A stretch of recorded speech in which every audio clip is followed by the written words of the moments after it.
Olá, alunos. Tudo bem com vocês? Hoje eu preparei mais uma aula, vai ser a quarta aula. Primeiro eu quero falar dos exercícios, né? Faço os exercícios e colhem no caderno. Depois, no final do período, eu vou estar pegando esses cadernos para fazer a correção. Vou olhar o caderno. O exercício de semana passada eu não vou corrigir, porque eu pedi para fazer uma pesquisa, né, sobre Carlos Chagas. Espero que tenham feito. E vamos buscar a apresentação.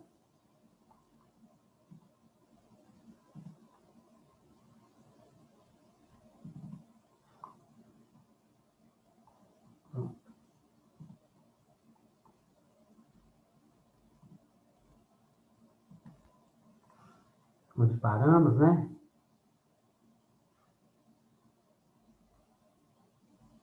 Nós paramos aqui. História das políticas de saúde pública no Brasil. Primeiro, paramos em 1941, a primeira Conferência Nacional de Saúde. Mas antes de começar essa aula no slide, eu vou fazer um resumão das aulas passadas, né? Que nem sempre a saúde foi pensada como algo público. Somente com a consolidação dos estados nacionais é que as populações passam a ser consideradas como algo a ser preservado. O crescimento das cidades e o aumento das populações vivendo nos mesmos espaços fez com que surgissem grandes preocupações com tais epidemias. Também com a taxa de natalidade, com a taxa de mortalidade e a organização das cidades para que as pessoas vivessem melhor. A saúde como um bem público. A saúde pensada como um bem público. No Brasil, as intervenções sobre a saúde da coletividade ganham força durante a República Velha, como estratégia de saneamento dos espaços de circulação da economia cafeeira. É a época de Oswaldo Cruz e das campanhas sanitárias, em que se destacam as medidas de saneamento voltadas à erradicação da febre amarela urbana e a vacinação obrigatória contra a varíola. Até a década de 1920, a população geral, e principalmente de baixa renda, dependiam de quê? Das casas de caridade, de misericórdia, para ter o quê? Acesso a serviços de saúde, ainda nesse período muito precários. A partir da década de 1920, passamos a seguir um modelo de seguro social, que assegurava serviço de saúde aos contribuintes da Previdência Social. Quem estava trabalhando, que contribuía para a Previdência Social. Agora, nós vamos voltar aqui ao nosso slide, em 1941, a primeira Conferência Nacional de Saúde, toca na organização sanitária estadual e municipal, ampliação das campanhas nacional contra a lepra e a tuberculose, que naquele período não tinha, desenvolvimento dos serviços básicos de saneamento, né? Plano Nacional de Proteção à Infância e Juventude. Essa primeira conferência, ela foi muito importante, pois naquela época convidaram pessoas, tipo políticos, médicos e trabalhadores. Ela foi importante porque foram debatidos vários temas, dos quais seriam o rumo da saúde pública no Brasil. E quais foram essas grandes contribuições? Estudo das bases de organização de um Programa Nacional de Saúde e de um Programa Nacional de Proteção da Infância. Estudo e definição do sistema de organização e de administração sanitária e assistenciais em âmbito estadual e municipal. Coordenação e intensificação das campanhas nacionais contra a lepra e a tuberculose. E avaliação da situação das cidades e vilas de todo o país, quanto à montagem e funcionamento dos serviços de água e esgoto. Em 1942, foi criado o Serviço Especial de Saúde Pública. Era um órgão ligado ao governo e ele preocupava exclusivamente com a saúde pública.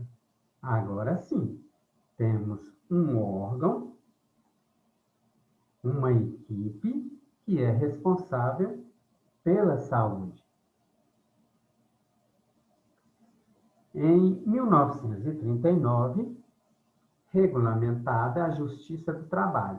E em 1943 é homologada a CLT, Consolidação das Leis Trabalhistas.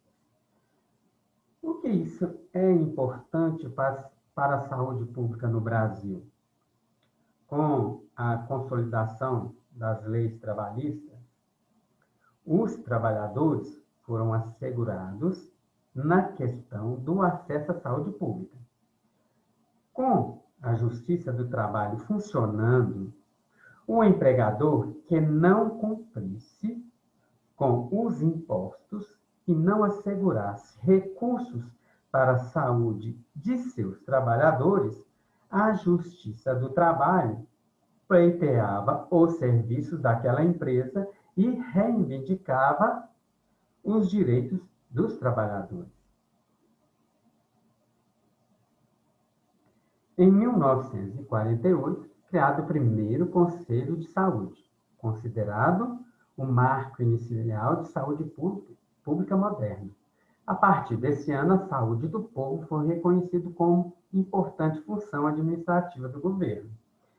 A criação do primeiro Conselho de Saúde, considerado um marco inicial, um pontapé inicial na saúde pública moderna, a saúde do povo era integralmente reconhecida como importante função administrativa do governo. Então, quanto melhores as condições de saúde da população, maiores seriam o quê? As possibilidades econômicas do país.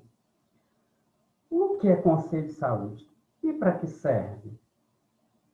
Na formulação de estratégia e no controle de execução de políticas de saúde, inclusive nos aspectos econômicos e financeiros.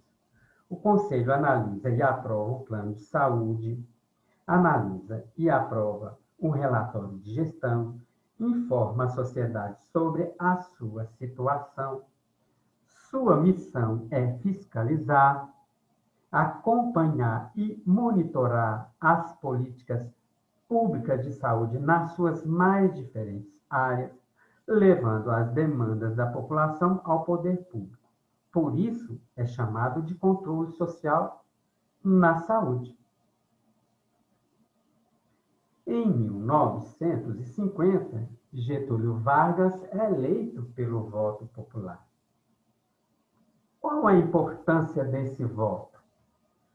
O voto popular é uma ferramenta que interfere na vida do cidadão, do município, do estado e do país. É importante e muito poderoso, interferindo no presente e no futuro do cidadão. O homem sempre pôde escolher seus líderes em vários momentos da história humana.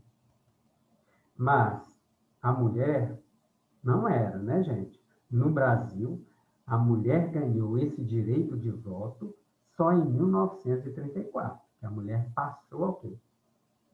A contribuir com o voto. Política é tudo que está em nossa volta. Os meios de transporte, as nossas casas, os hospitais, as empresas, os alimentos, os objetos, dinheiro, tudo. Então, o voto popular está exercendo o quê? A cidadania.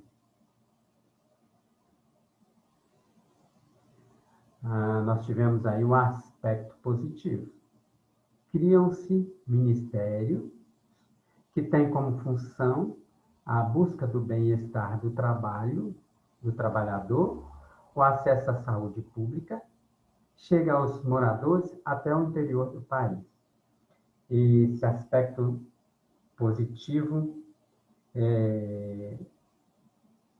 até a época da Segunda Guerra Mundial, a saúde pública no Brasil, antes, ela era restrita nos portos, depois somente aos grandes centros urbanos.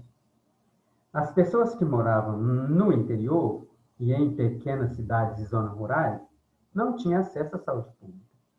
Agora sim, nesse ponto positivo, a saúde pública chega até as cidades do interior do nosso país. E os aspectos negativos desse período? Início do distanciamento modelo de atenção implementado, investimento na construção de grandes hospitais privados e compra de serviços de saúde caros e ineficiente para a demanda da população carente, acaba por instaurar uma crise fiscal no setor da saúde. Esse ponto negativo, nesse período, houve um distanciamento daquelas campanhas que a gente já viu falar, que é as campanhas sanitaristas. Os sanitaristas cuidavam da saúde da população. É algo que vai além de tratar de muitas enfermidades. Garantir o saneamento básico, elaborar as ações para a prevenção de doenças e criar medidas para evitar e tratar muitas epidemias. Essas campanhas sanitaristas eram de grande importância, pois trabalhava para erradicação de várias doenças. Eles faziam várias campanhas, a campanha da varíola, a campanha da febre amarela, a campanha da vacina, entre outros. Este distanciamento vai até o ano de 1979. Depois, observaram que essas campanhas de sanitário eram muito importantes para a população, pois preveniam vários tipos de doenças. E outro, o governo chegou a um ponto que as despesas eram bem maiores do que as receitas, ou seja, ficavam devendo e essas dívidas iam acumulando. E a saúde, nesse período, quebrou. Então, essa época, a saúde pública no Brasil entrou em colapso. Por quê? Olha só, investimento de grandes hospitais privados, olha lá, a compra de serviços de saúde caros, e esse serviço era o quê? Ineficiente. Com isso, o quê? A saúde pública no Brasil entrou num grande colapso. Por fim, em 1953, foi criado o Ministério da Saúde. E o objetivo do Ministério da Saúde é dispor de condições para a proteção e recuperação da saúde da população, reduzindo assim várias enfermidades, controlando as doenças endêmicas e parasitárias e melhorando a vigilância à saúde, dando assim qualidade de vida para a população. Portanto, o Ministério foi criado para cuidar das funções da saúde e educação. Também não podemos deixar de lembrar que 3 anos depois, em 1956, surgiu o Departamento Nacional de Endemias Rurais. Para o quê? Para tratar e combater doenças específicas das zonas rurais, que é a febre amarela e a malária. Vou fazer aqui um breve histórico que nós já vimos. A saúde pública no Brasil passou por alguns períodos específicos antes de se firmar. No período colonial, por exemplo, não existiam políticas públicas voltadas diretamente para a população como um todo. Os colonizadores que tinham maior poder aquisitivo, eram tratados por médicos portugueses. Já os escravizados e índios, os quais muitas vezes eram contaminados pelas doenças do homem branco, dependiam de caridade e dos próprios meios para se tratar. Foi somente após em 1808, com a chegada da família real no Brasil, que surgiram os primeiros cursos de medicina no país. E isso aconteceu na Bahia, a primeira faculdade na Bahia. Durante o Império, também foi criado o Instituto Vacínico, assim como leis importantes, como a Lei da Junta Central de Higiene Pública, para controlar a tuberculose e a malária e a febre amarela. Terminou o Brasil Império, no início do século XX, as cidades não estavam preparadas e não tinham noções de saneamento básico, sendo centro de quê? De propagações de doenças. Nessa época, o médico Oswaldo Cruz foi responsável por campanhas para vacinar obrigatoriamente as pessoas. No mesmo período, né, criou-se na população uma ideia de que essa vacina era um risco para a população. Era uma forma de quê? De matar a população. O movimento gerado a partir disso ficou conhecido como Revolta da Vacina. Vocês fizeram um trabalho sobre a Revolta da Vacina. Posteriormente, depois, as vacinas deixaram de ser o quê? Obrigatório e passou a ser o quê?